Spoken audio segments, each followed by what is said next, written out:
Hello everyone, and welcome to video number 14 in the Safe Passage series. For those of you who have been following along every week, you may notice that my signature beanie is missing now, and that's thanks to my wonderful hairstylist Janice Schutz, who gave me a badly needed cut last week. And thank you once again, Rosemary, for providing all those wonderful beanies over these last few weeks. I'm going to start today's video with a little story about a candle. I mentioned in an earlier video that there was a brief interval of time where I enjoyed candle making and had decided one year to try to sell them at a split rail festival, an arts and crafts festival that was starting in Flesherton, Ontario. And that was before all the professional booths were constructed for that event, and all the artisans came from many different locations to distribute and sell their products at the festival. But at the time that I was venturing forth, you could just set up your wares at the bleachers and put up a bulletin board and you were in business. So here's a little picture of the year I tried to sell my candles. That's myself and a very good friend of mine, Nancy Thornton, who was visiting that weekend.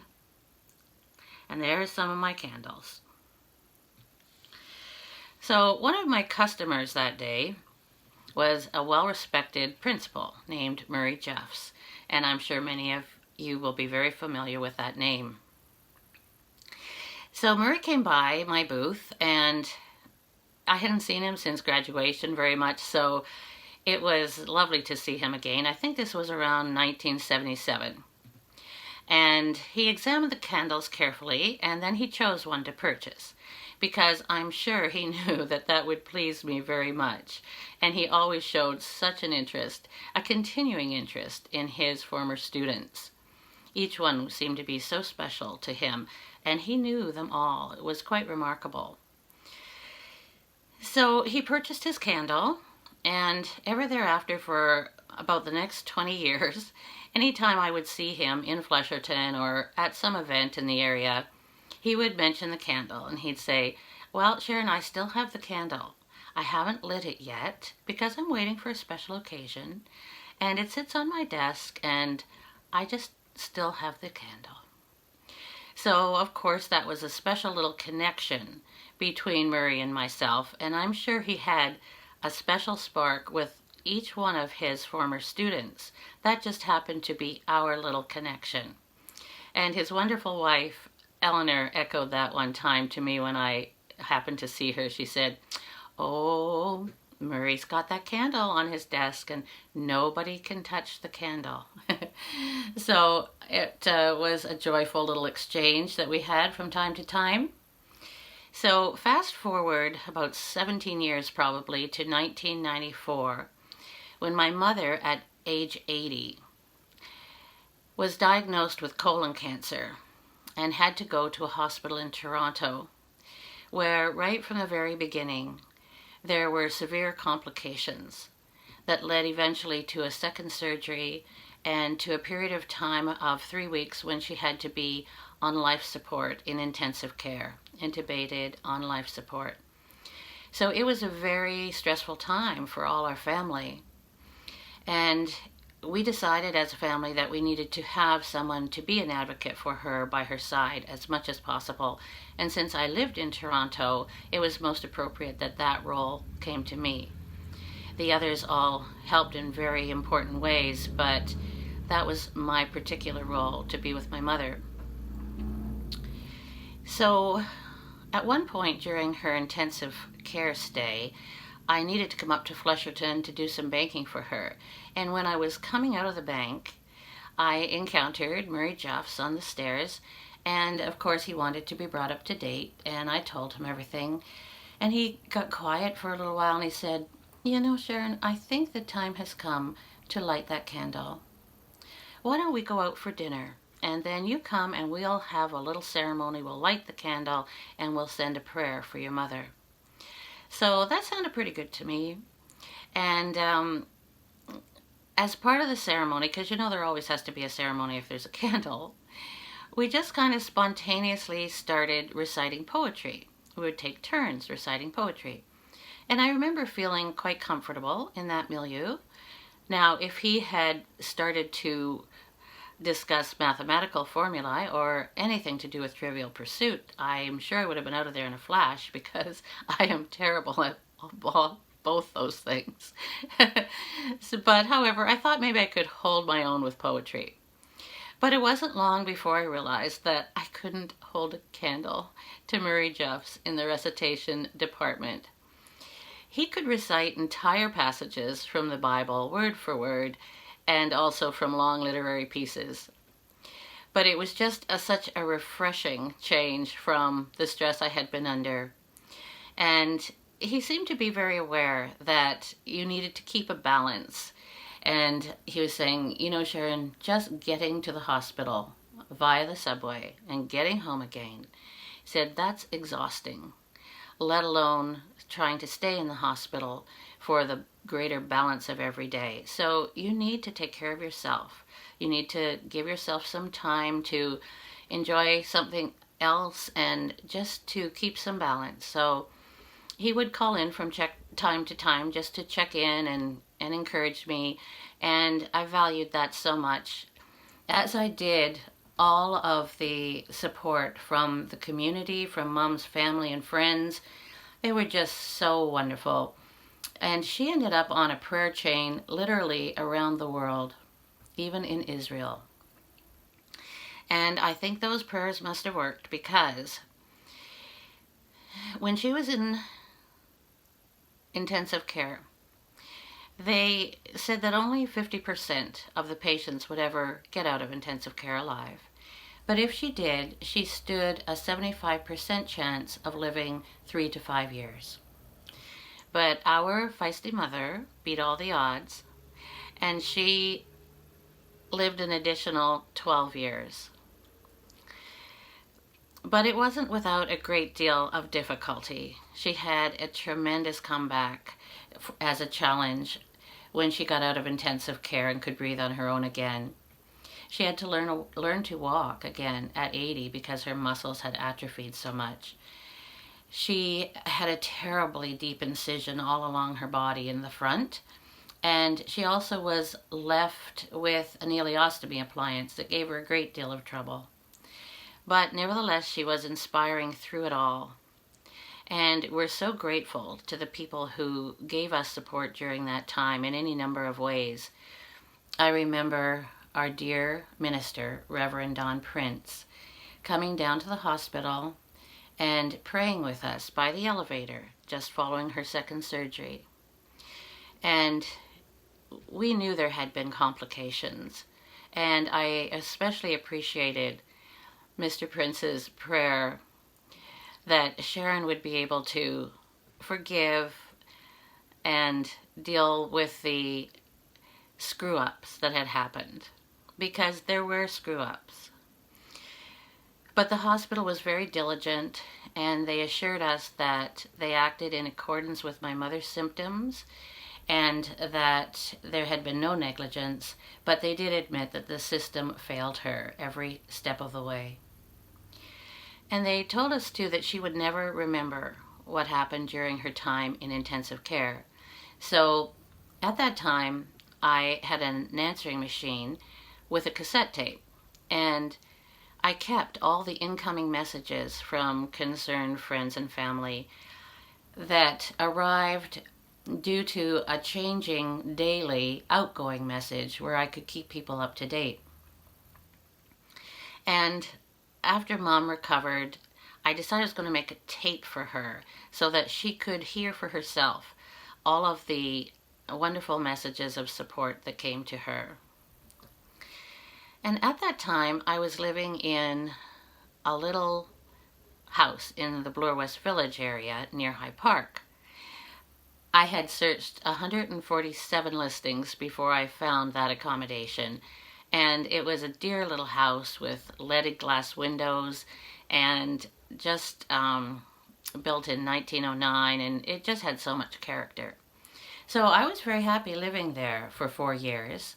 But just after the time of my mom's problems in Toronto, the owner of the house, who lived a few streets away, decided she needed to sell it to tidy up her estate. And she offered it to me at a very excellent price.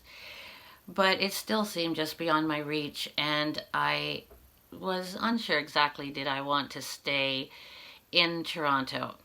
So I didn't take advantage of that. In hindsight, financially, it would have been a good idea because over the next 20 years, its real estate value increased 5 times because the Bloor West Village became such a desirable area in which to live. But I don't look back with regrets because if I had gone that route, I never would have found my house of my dreams in the beautiful Beaver Valley. But I was sad to leave it at the time. And while I was sitting there one day with multiple listing agents going around checking out everything, I wrote a poem and I called it Home. And I used a poetic element called personification, which, as you probably know, is just attributing human qualities to an inanimate object. And I think perhaps it was because of that original approach that I was successful in a Canada-wide contest to win a medallion for a fourth place designation for that poem. So I'm going to share that with you now, and it was called Home. Holding the key to a treasured past and the charm of a graceful age, you beckoned to me with arms full of light to brighten the world-weary stage on which I have danced some difficult roles that life has directed my way. But always you prompted my faltering steps with whispers of solace that say, have faith in the future, take strength from my peace, for I too have suffered some pain. But through all the years I have weathered the storms and shed all my tears with the rain. I've offered a harbor to those who have called me home. What a beautiful name. My destiny realized, my purpose fulfilled, I welcomed each spirit that came. And here in my shelter they summoned the courage to test out their plans and their schemes. My walls hear the echo of all of their laughter. I've guarded their hopes and their dreams. And now though I'm old, there are many who see that all of the modern designs cannot compare to the time-honored care that has written my character lines. And throughout all that time, Mr. Jeffs was very supportive of my writing attempts, and I keep as a lovely little memento a card that he sent me following that poetic exchange, and it just says, congratulations, may your poetry ever be an inspiration and a medallion. And on that note, I just want to remind us how important it is that we encourage people on their path with notes, with calls, with just showing some interest. I read once that be an encourager. The world has enough critics already. And I really believe that really strongly. It was clear to me one day when one of our teachers asked if I would like to teach a poetry component of her language arts program. She was a grade 7 teacher, and she didn't feel terribly confident in that particular area, whereas I had the wonderful designation in our school of being the poet in residence. So this was a grade 7 class, and I hadn't had a lot of experience with middle school other than the poetry club that I created at the school, which invited all grades. But normally I worked with primary children who, as you know, will greet you with great enthusiasm. So I walked into this grade 7 class, and these budding adolescents were kind of sprawled over their desks, looking very uninspired. And I remember thinking, oh, this is going to be a little bit of a hard group. So I just opened by saying to them, how many of you think that poetry sucks? And they kind of laughed, and a number of arms went up in the air. And I said, well, this is all I ask of you. Just keep an open mind, and let me show you the power of words, and the power that words will give you to change your life if you are creative and you are original in your expression. And they did remain open to me, and I was open to them, and shared details of my own life's experiences. And before that whole time was over, we had formed a very nice bond. I remember when I left the session at the end of 7 weeks, the children had all gotten together with their teacher and written a poem to me, each contributing a line. And there were tears that day, and they weren't all mine.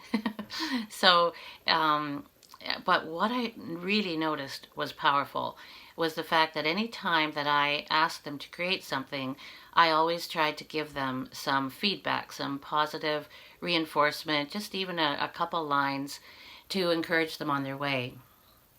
And what I discovered was that it wasn't always the academically gifted students who did so well. It was often students who had struggled in that area, who had the most original and creative ideas, and who really blossomed by just having others recognize and validate that their thoughts were important. So that's a wonderful form of support. Another thing that really helped us that I just want to mention is that when my mother was ready to leave the Markdale Hospital, some friends of ours, Pearl and Bill Tomlin, invited her to come to their place near Collingwood, just so that she could rest and recover and become more independent so that she could live on her own again.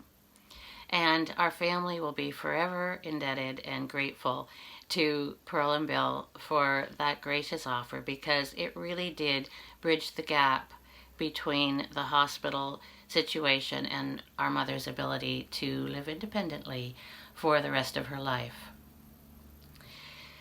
And I'd like to close this particular session by acknowledging that this summer so many things have changed because of COVID-19. And one of those things happens to be weddings for all the young couples who had so many plans to celebrate this summer. And I just want to leave this poem with them. It's called How Do I Love Thee by Elizabeth Barrett Browning. It was written in 1850 to her husband, Robert Browning. And apparently at the time, Robert Browning was struggling a bit with the critics who were not entirely enthusiastic about his own poetry. But what happened was that Elizabeth Barrett Browning sent him a note of encouragement and a note of support for his work. And because of that, he asked to meet her. And shortly thereafter, they fell in love, and they eloped, actually, and moved from England to Italy, where her ill health that she had suffered for most of her life did improve, but it was always a factor. And so I offer this poem for you, just to remind you to keep the love light shining, and your ceremony will be that much more special when it can happen. Another thing that I admired about Murray Jeffs and was inspired by was the bond that he had with Eleanor, with his wife. And even after her death, that bond never diminished. And it was just very inspiring to see that. And I see that bond in some of my friends who have had long marriages and others in the community that have been blessed with finding that person with whom you share your life. How Do I Love Thee by Elizabeth Barrett Browning. How do I love thee? Let me count the ways. I love thee to the depth and breadth and height my soul can reach when feeling out of sight for the ends of being and ideal grace. I love thee to the level of every day's most quiet need by sun and candlelight. I love thee purely. No, I love thee freely as men strive for right. I love thee purely as they turn from praise. I love thee with the passions put to use in my old griefs and with my childhood's faith. I love thee with a love I seem to lose with my lost saints. I love thee with the breath, smiles, tears of all my life. And if God choose, I shall but love thee better after death. Apologies to Elizabeth Barrett Browning for that little screw up, but I think she'll forgive me. Have a good week, everybody, and happy 4th of July to my wonderful American friends. We are still joining hands across the border to support you, and I just want to mention, too, that in a few weeks, I will be entering my 7th decade. And in conjunction with that, this particular series of videos will come to an end. But I'll talk more about that next week. And in the meantime, I just want to thank you wherever you are, because people are listening to this in different countries. And that is a tremendous feeling of support. This series has been very meaningful to me. And I want to thank you and wish you a great week. And I'll talk to you next week.